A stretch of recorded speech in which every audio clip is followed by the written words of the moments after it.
Bienvenue à la correction des exercices de la section 1.9 du livre. Je suis à la page 112 et on est au numéro 5.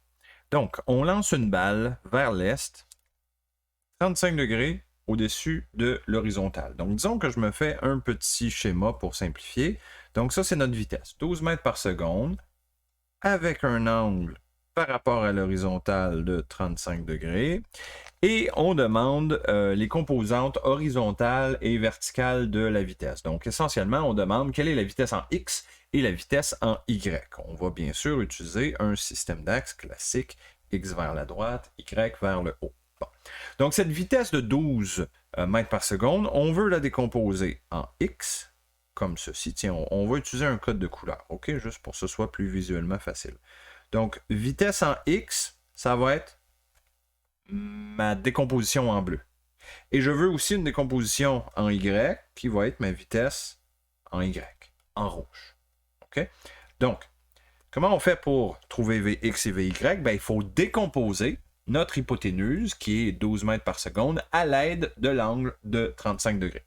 Et donc, pour faire ça, je vais commencer par Vx. Ben, Vx, vous voyez que c'est la flèche qui est adjacente à l'angle de 35 degrés.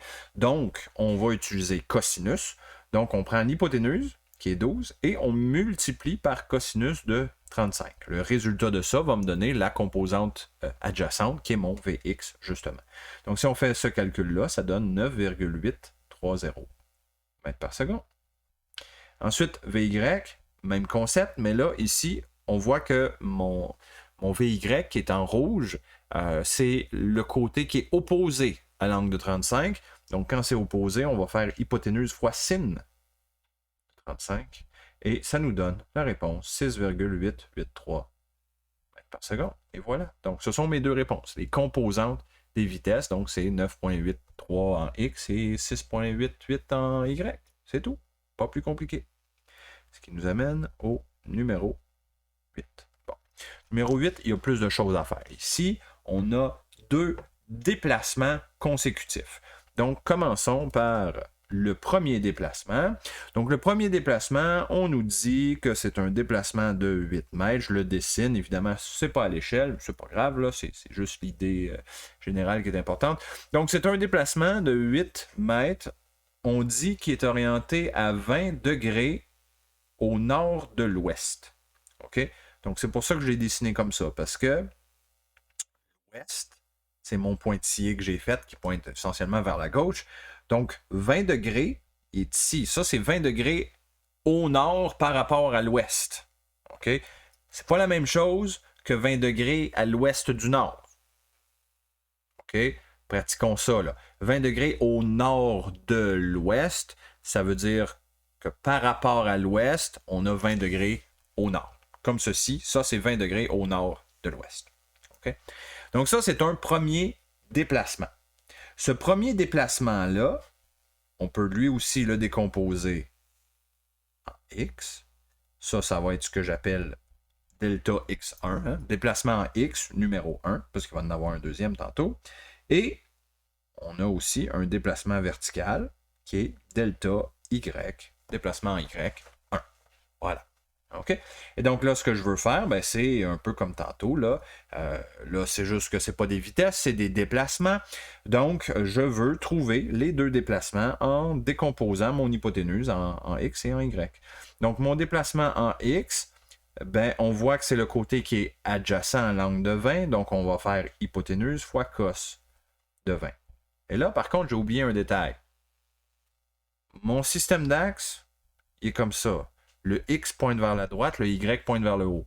Si vous regardez mon delta X1 en bleu, vous voyez qu'il pointe vers la gauche. Il pointe à contresens de mon axe X. Donc ça veut dire que mon déplacement delta X1, va falloir le mettre négatif, parce qu'il est à contresens. OK? Donc, puis ça, ce négatif-là, il faut le rajouter par nous-mêmes, parce qu'il ne sort pas là, directement du cos ou du sin qu'on va utiliser. Donc, si vous pitonnez ça, vous obtenez moins 7,518 mètres. Ça, c'est mon premier déplacement en X. Même chose en Y, c'est juste que là, on va utiliser sin parce que vous voyez que mon vecteur rouge est opposé à l'angle de 20. Et là, je n'ai pas mis de négatif. Parce que si vous regardez, ma flèche rouge pointe vers le haut, dans la même direction que mon axe Y. Donc, dans la même direction, ça veut dire que c'est un vecteur positif. Donc, 2,736 mètres. Très bien. Ça, c'est mon premier déplacement. Ensuite, on va aller voir le deuxième déplacement. Donc, je vais faire sensiblement la même chose. Et là, on nous dit que c'est un déplacement de 6 mètres à 80 degrés au sud de l'est. OK, allons-y. Donc, je vais le dessiner ici, comme ceci. Donc, ça, c'est mon hypoténuse. C'est mon déplacement de 6 mètres. 80 degrés au sud de l'est. Donc, l'est, c'est mon pointillé ici qui pointe vers la droite. Au sud de l'est, c'est-à-dire par rapport à mon pointillé, il faut que je m'incline de 80 degrés, comme ceci, au sud de l'est. OK? Encore une fois, ça ne serait pas la même chose que 80 degrés à l'est du sud. OK? Donc, pratiquons ça, là, c'est important. OK, très bien. Donc, ce déplacement-là, lui aussi, on peut le décomposer en X. Ça va être mon déplacement delta X2. Et en rouge, vers le bas, ça, c'est mon déplacement delta Y2. Et on fait la même chose. Donc, delta X2, là, ce coup-ci, c'est positif parce que ça pointe vers la droite. C'est le côté adjacent à l'angle de 80 degrés. Donc, on va faire simplement 6 fois cos de 80. Faisons le calcul, ça donne 1,042 mètres. Delta Y2, là, ici, attention, ça va être négatif parce que delta Y2 pointe vers le bas, en sens contraire de mon axe Y habituel. Donc, ça va être moins l'hypoténuse 6 fois sin de 80 parce que c'est le côté opposé à l'angle de 80. Donc, ça donne moins 5,909 mètres. Très bien. Ensuite, moi, je veux le déplacement total. C'est ça qu'on demande, hein? Exprimer son déplacement résultant sous forme cartésienne et polaire. Très bien. Donc, pour avoir le déplacement total en X, ben, on s'entend, ça va être delta X1 plus delta X2. OK, ça, je pense que ça va. Et bon, même logique en Y. Le déplacement total en Y, ça va être delta Y1 plus delta Y2. Bon, on fait les calculs. Je vous donne ça. Donc, en X, on conserve les négatifs, bien entendu, là, c'est important. En X, vous allez trouver moins 6,476 et en Y, vous allez trouver moins 3,173. OK. Ça, ce sont des composantes du déplacement total. Donc, si on me demande le déplacement total sous forme cartésienne, bien là, il faut qu'on écrive ceci. Vecteur déplacement S, ou bien synonyme de S, c'est delta R, ok, ça veut dire la même chose. C'est le vecteur déplacement. Donc, vecteur déplacement, là, il faut que je mette ma composante en X, moins 6,476 I. Hein? I, ça veut dire que le chiffre qui est juste avant, c'est mon delta X, en fait. Plus ou moins, dans ce cas-ci, ça va être moins ce qui se passe en Y. Donc, 3,173. Et là, je mets J pour dire que le chiffre avant, ben, c'est mon delta Y.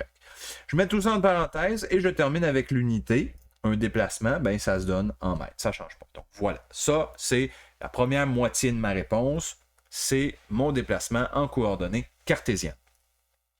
On nous le demande aussi en coordonnées polaires. Bon, ben, en coordonnées polaires, il faut qu'on donne deux informations. Il faut qu'on donne l'hypoténuse de ce vecteur-là et il faut qu'on donne l'orientation de ce vecteur-là avec un angle. Okay? Donc, pour faire ça, on va dessiner le vecteur. Okay? Donc, moins 6,476 I, ça veut dire déjà que c'est en X et c'est négatif, donc ça pointe vers la gauche. Okay? Attendez, on va le faire en bleu pour conserver notre code de couleur. Là. Donc, ça, c'est delta X total. Ça. Okay? Négatif, puis 6,476. Je n'ai pas mis de négatif, hein, parce que le négatif signifie la direction. Fait que la tête de ma flèche, c'est de là qu'il vient le négatif. Fait que là, ici, je m'apprête à dessiner un triangle, donc je n'ai pas besoin de mettre des côtés négatifs. Là, ça serait traîner des détails pour rien. En Y aussi, c'est négatif, donc ça veut dire que ça va vers le bas, mais encore une fois, je n'ai pas besoin de mettre le côté de triangle négatif, hein, parce que c'est juste la direction. Là. Donc ça, c'est mon déplacement total en Y, qui est 3,173. OK, très bien. Et donc, ces deux composantes-là ont une composante totale, qui est mon hypoténuse. Ça, c'est mon vecteur S. OK, c'est le déplacement total. C'est mon hypoténuse. Donc, je cherche deux choses. Je cherche mon hypoténuse S et je cherche l'angle θ qui est ici. Okay? Et donc, pour faire ça, ben, pour ce qui est de la grandeur de mon hypoténuse S, remarquez que quand on calcule une grandeur, il ne faut pas mettre de flèche ici. Là. Ça serait une erreur. Donc, je calcule une grandeur, donc je mets juste S. La grandeur de mon hypoténuse, ben, on s'entend, on va faire Pythagore. 6,476 carré plus 3,173 carré. Vous voyez que j'ai enlevé les moins parce que de toute façon, quand on fait Pythagore, quand on élève au carré, les moins se seraient annulés. Donc, je ne traîne pas les moins pour rien ici quand je le fais en polaire parce que ça fait juste alourdir le calcul pour rien. Donc, on pitonne ça, ça donne 7,21 mètres. Très bien. Donc, j'ai ma norme, j'ai la grandeur du vecteur déplacement, c'est bien. Maintenant, il me reste l'angle θ à trouver. L'angle θ, vous pouvez le faire avec la trigonométrie. Vous pouvez utiliser cos, sin ou tangente, ça ne change rien. Moi, j'aime bien tangente parce qu'on connaît le côté opposé et le côté adjacent. Tangente de θ, ça veut dire côté opposé sur adjacent. Okay? Donc, ça veut dire opposé, c'est ce qui est en rouge. 3,173 et le côté adjacent, c'est ce qui est en bleu, 6,476. Donc, mon angle θ, vous faites tangente moins 1 de ma fraction qui est ici, là, et vous devriez obtenir la réponse, c'est-à-dire 26,1 degrés. Mais là, attention, il faut rajouter notre point de référence. Donc, ça veut dire que si je le donne en polaire, mon vecteur déplacement, c'est 7,21 mètres à 26,1 degrés au sud de l'ouest. Voilà, ça serait ma réponse en coordonnées cartésiennes. Numéro 12.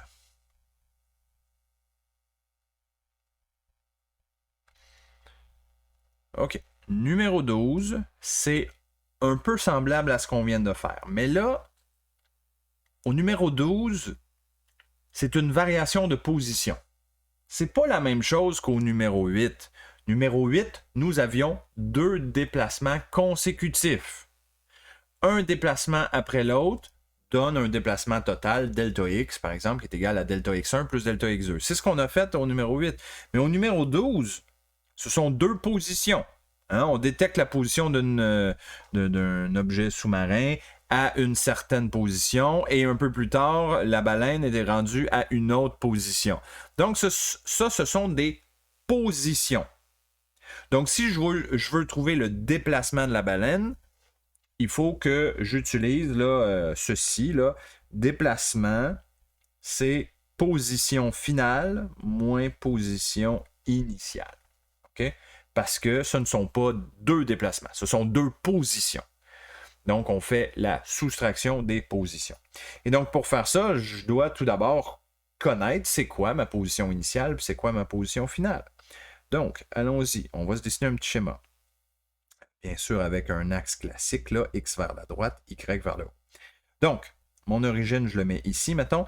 Et on dit que la position initiale, on détecte la baleine à 720 mètres à 30 degrés sous l'horizontale vers l'est.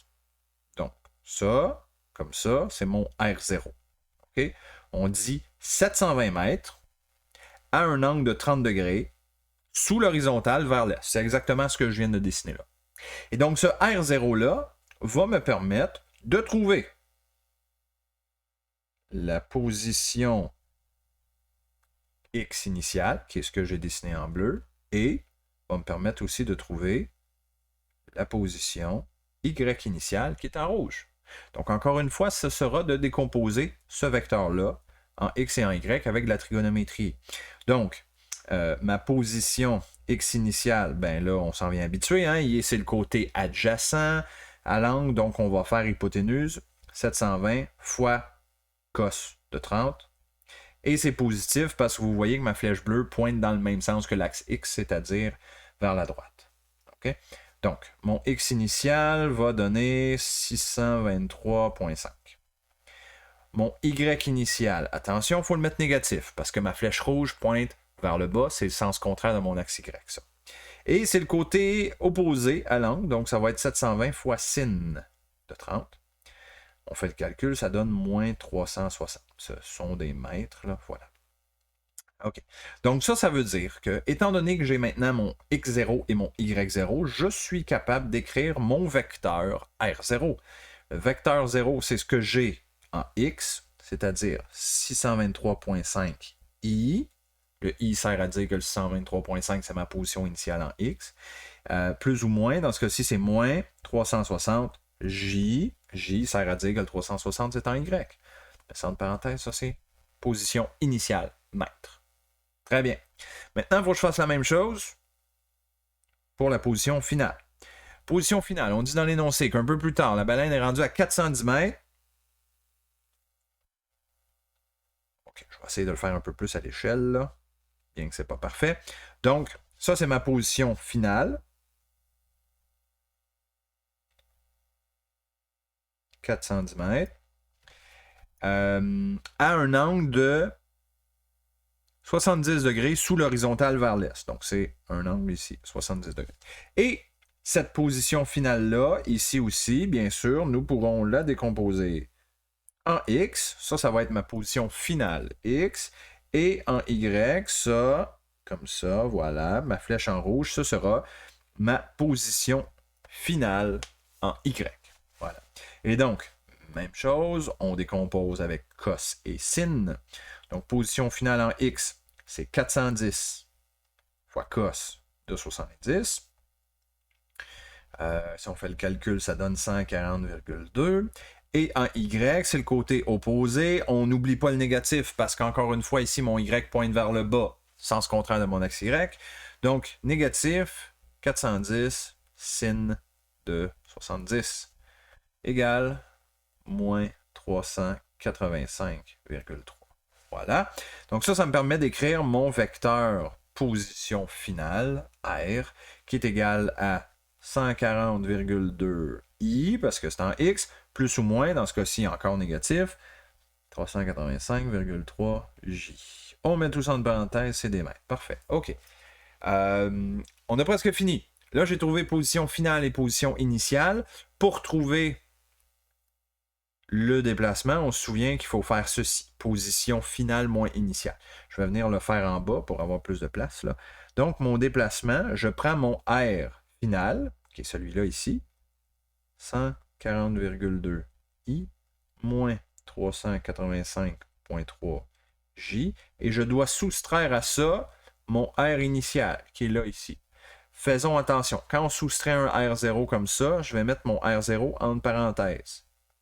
Pourquoi je fais ça? C'est parce que le négatif qui est ici, là, mon signe négatif en avant, devra se distribuer sur chacun des deux termes, le terme en X et le terme en Y. Moins 360 J. Voilà. OK. Donc, ensuite, on doit faire soustraction-addition, terme par terme, c'est-à-dire les I avec les I, ensuite les J avec les J.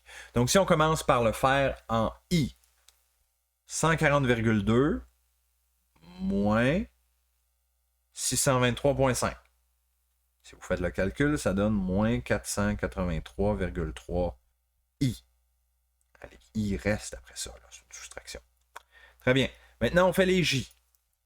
Donc, moins 385, moins, qu'on n'oublie pas, moins 360. Donc là, voyez-vous, c'est important la parenthèse, parce que le moins devant la parenthèse va venir annuler le moins qui est devant le 360J, là. OK? Donc, ça revient à 385,3 plus 360. Donc, ça donne moins 25,3 J. Voilà. Ça, c'est mon déplacement en coordonnées cartésiennes. Mais dans l'énoncé, on demandait déplacement polaire. Bon, ben, très bien. Il nous reste une dernière étape. On a un... Je vais redessiner maintenant mon déplacement total que je viens de décrire en cartésienne. Donc, on a un grand delta X, là, hein? Donc une grande base de triangle qui est 483,3 et une petite hauteur en Y. Mon schéma ne sera pas à l'échelle, c'est pas bien grave, qui est 25,3. Voilà. Donc ça me permet de former mon triangle qui me permet de voir, OK, ça, c'est mon hypoténuse. Et je cherche encore une fois l'angle qui est ici, à la base de mon triangle. Donc, comme d'habitude, pour trouver l'hypoténuse ou la norme de mon vecteur déplacement, ben, on fait Pythagore. Hein? Donc, 483,3 à la 2 plus 25,3 à la 2, racine, ça donne 484 mètres. Et pour l'angle, ben encore une fois, je vais utiliser tangente de θ. Tangente de θ, c'est le côté opposé sur adjacent. Opposé, c'est en rouge, 25,3. Adjacent, c'est en bleu, 483,3. On fait tangente moins 1 de cette fraction-là. Quand vous faites ça, je ne l'ai pas dit tantôt, là, mais quand vous faites ça, assurez-vous que votre calculatrice est en degrés. Si vous l'avez laissé en radian parce que vous aviez un cours de maths ou peu importe, là, ça va vous donner une mauvaise réponse parce qu'on cherche ici des angles en degrés.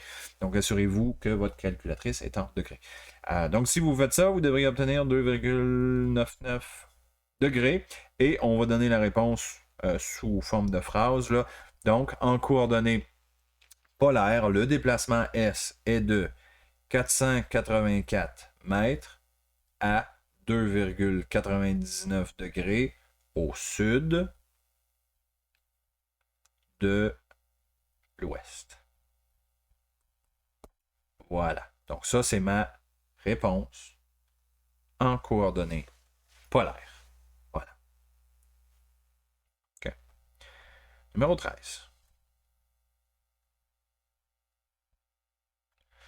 OK. Numéro 13, ça devrait être un peu plus rapide. On donne une position initiale d'une particule et on donne sa position finale. On cherche le module de sa vitesse moyenne. Bon, ben très bien. Une vitesse moyenne vectorielle, hein, parce que là, on est en deux dimensions. On a donc une vitesse en X puis une vitesse en Y.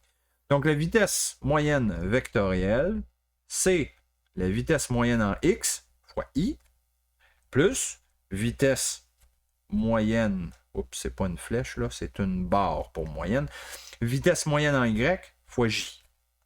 OK? Et chacune de ces vitesses-là, Vx et Vy, on peut le remplacer par leur définition qu'on a vue section 1.3, je pense. Donc, vitesse moyenne en X, ben, c'est delta X sur delta T. Et la vitesse moyenne en Y, c'est delta Y sur delta T. OK? Et delta X, ça veut dire quoi? Ben, ça veut dire X final moins X initial. Donc là, il s'agit simplement de regarder dans l'énoncé, c'est quoi mon X final, c'est quoi mon X initial. Dans l'énoncé, on dit que le X final, donc c'est la deuxième parenthèse, là, c'est 3, moins le X initial, qui est 2, divisé par l'intervalle de temps qui s'est écoulé. On donne dans l'énoncé le temps, c'est 3 secondes. Donc on divise par delta T qui vaut 3.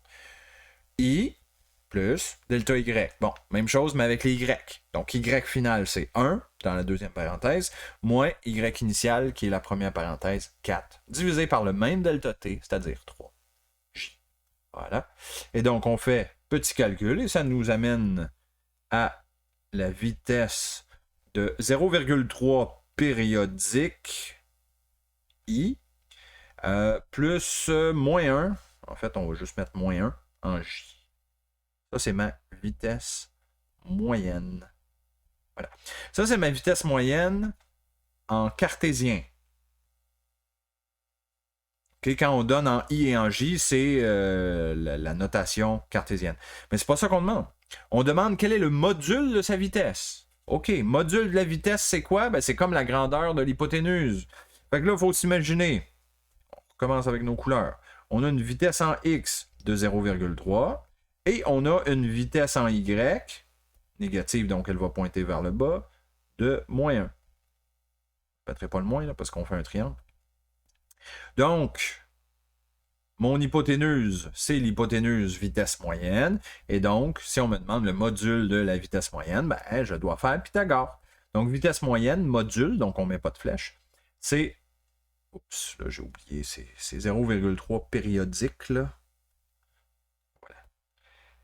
OK, donc 0,3 périodique au carré, plus 1 à la 2, racine carrée de tout ça, ça va me donner une vitesse moyenne de 1,05 mètres par seconde. Voilà, ça, c'est ma réponse au numéro 13.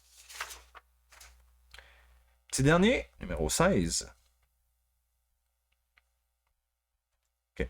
Numéro 16, bon, il n'y a pas de calcul, c'est vraiment juste de pratiquer la notation. Donc, au A, ce n'est pas correct parce que vous voyez que on a une position en X de 3 et une position en Y de 4. Donc, on ne peut pas juste écrire comme ils ont écrit là, R égale à 3M plus 4M. Ça ne marche pas, ça. Parce qu'il manque les vecteurs unitaires. Il manque le I et le J. Fait que ça, c'est pas bon parce qu'il manque I et J, entre autres. B. Ils ont rajouté les I et les J, mais ils n'ont pas mis de flèche au-dessus du R. Ben, ça ne marche pas non plus. Si on écrit un vecteur en notation cartésienne avec les I et les J, il faut mettre une flèche aussi sur le R. Donc, il manque la flèche sur le R au B. Oups. C. C, c'est bien écrit, mais il manque l'unité. C'est le seul problème. Parce qu'ils ont mis la flèche sur R, c'est correct. Ils ont mis la flèche sur le petit vecteur unitaire I et le vecteur unitaire J, c'est correct. Mais il n'y a pas d'unité. Ça prend toujours une unité quand on exprime ou quand on donne une réponse, la position finale. Donc, il manquerait l'unité, c'est le seul problème. Donc, les trois premiers, c'est pas correct. OK? Il y avait tout un petit quelque chose qui ne marchait pas. Mais le D, lui, il est correct. Tout est beau. Au D, vous voyez que on a les vecteurs unitaires, on a les flèches au bon endroit et on a l'unité à la fin. Donc, le D, il est bon, il est bien écrit, il n'y a pas de problème. Okay. Le E, c'est pas correct. Pas correct parce que ça n'existe pas Rx et Ry. OK? Tantôt, là, on l'a fait. Quand je décomposais un vecteur position, attendez, on vient, voilà. Ça, là. Vous voyez? J'ai décomposé le vecteur position R. Comment j'ai appelé mes composantes en horizontale et verticale? Ben, je les ai appelées X et Y. Je ne les ai pas appelées Rx et Ry. Je les ai appelées directement X et Y. Bon. C'est un petit détail, j'en conviens, mais si on veut être vraiment très précis, ben, la notation n'est pas correcte. Rx et Ry, ça n'existe pas. Il faut plutôt utiliser seulement X ou seulement Y. F.